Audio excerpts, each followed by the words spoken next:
अपेक्षा करूया की NDTV मराठीच्या या रिपोर्टनंतर हिंगोली पोलीस जरा सक्रिय होतील सामान्यांच्या गुन्ह्याबद्दल। बातमी नांदेडमधली। नांदेड शहरात 48 तासात 1-2 नाही 5 खून झालेत। वर्चस्वाच्या लढाईत नांदेडमध्ये पुन्हा एकदा टोळी युद्धाला सुरुवात झाल्याचं बोललं जात आहे आणि या टोळी युद्धात हे गँगस्टर अल्पवयीन मुलांचा वापर करू लागले। महत्त्वाची बाब म्हणजे या टोळ्यांना राजाश्रय मिळतोय आणि त्यामुळे नांदेडमधले हे गुंड पोलिसांसाठी डोकेदुखी ठरतात। नांदेडमधले गुन्हेगारी विश्व नेमकं आहे कसं, ते का वाढतंय, पाहुयात NDTV मराठीचा खास रिपोर्ट। मराठवाड्याची उपराजधानी आणि संतांची भूमी असलेलं नांदेड शहर सध्या रक्ताने माखलंय।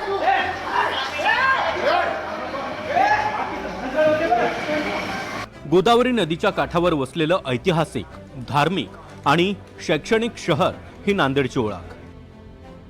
इतकंच नाही तर शीख धर्मियांचे 10वे गुरु गोविंद सिंगजी यांचं पवित्र स्थान म्हणूनही नांदेडला ओळखलं जातं। या जिल्ह्यानं राज्याला 2 वेळा मुख्यमंत्री दिले आणि अनेक वजनदार मंत्रिपदही या जिल्ह्याकडे राहिली।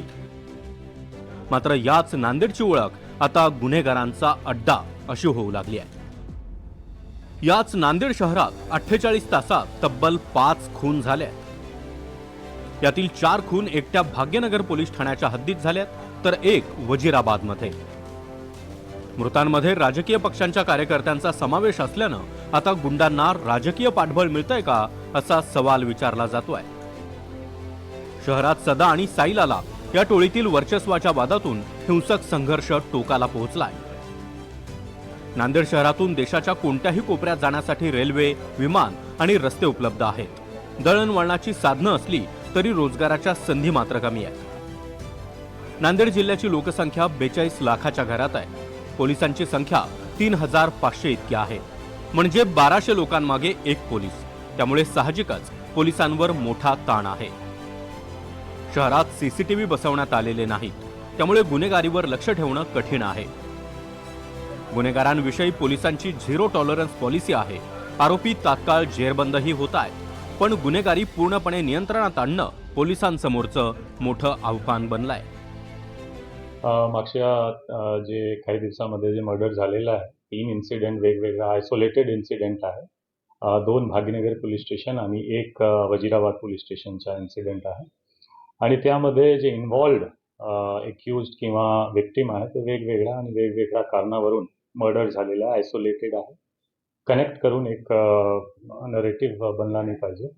दुसरी गोष्टी, आजचा जे मर्डर आहे भाग्यनगर पोलीस स्टेशन हदमध्ये, ह्यामध्ये विक्टिमचं नाम सोनू कल्याणकर आहे, एज इज अराउंड 30-35 इयर्स।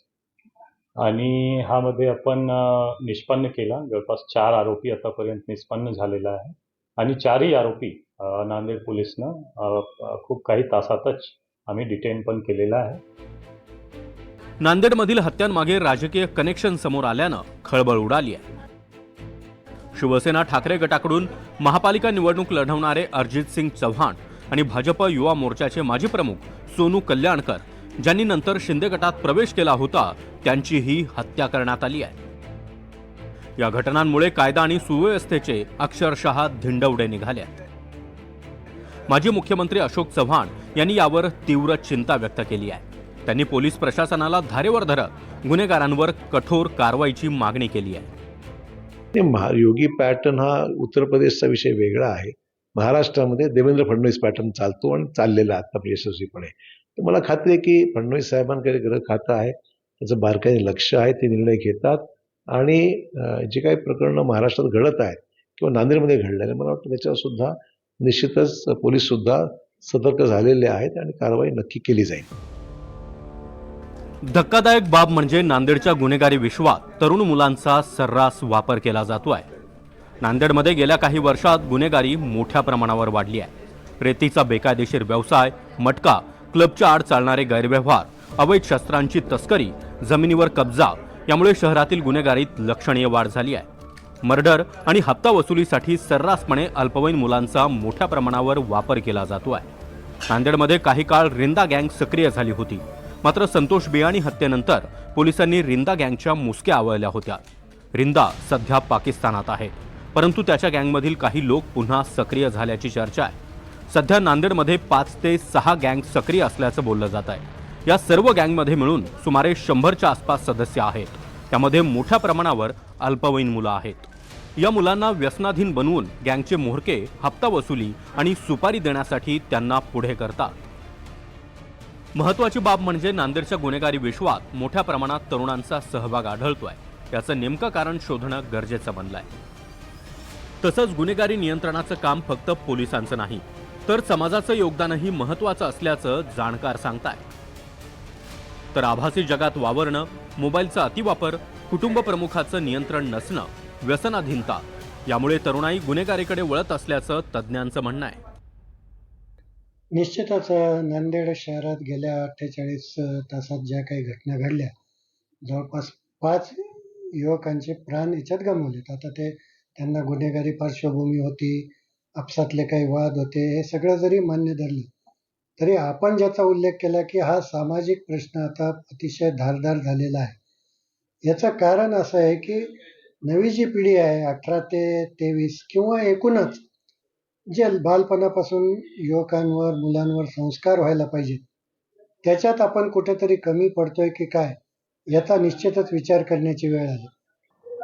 या वयोगटातली जी मुलं आजकाल आपण असहिष्णु किंवा असंवेदनशील झालेली पाहतो, त्याचं मुख्य कारण म्हणजे चित्रपटामध्ये किंवा वेब सिरीजमध्ये जी काही आक्रमकपणा किंवा हिंसा दाखवली जाते, त्या हिंसेमुळे आणि आक्रमकपणामुळे ही मुले असंवेदनशील होतात. त्यांची मनं कुठेतरी बोथड होतात. त्यामुळे जेव्हा ते हिंसा करतात त्यावेळेस त्यांना जो त्रास आहे किंवा जो करुणा आहे समोरच्या व्यक्तीबद्दल, ती थोडीशी कमी झालेली आपल्याला पाहायला मिळते. नांदेड शहरात कोचिंग क्लासेससाठी राज्यभरातून हजारो विद्यार्थी येतात. अशा वेळी टोळी युद्धामुळे या तरुणाईच्या जीवालाही मोठा धोका निर्माण झालाय. त्यामुळे नांदेडमधील गुंडाराज आणि टोळी युद्ध संपवायचं असेल तर आधी गुन्हेगारांना मिळणारा राजाश्रय थांबायला हवा. तसंच पोलिसांनीही या गुंडापुंडांना त्यांची योग्य जागा दाखवायलाच हवी. आवेश तांदळेसह योगेश लाटकर, NDTV मराठी, नांदेड.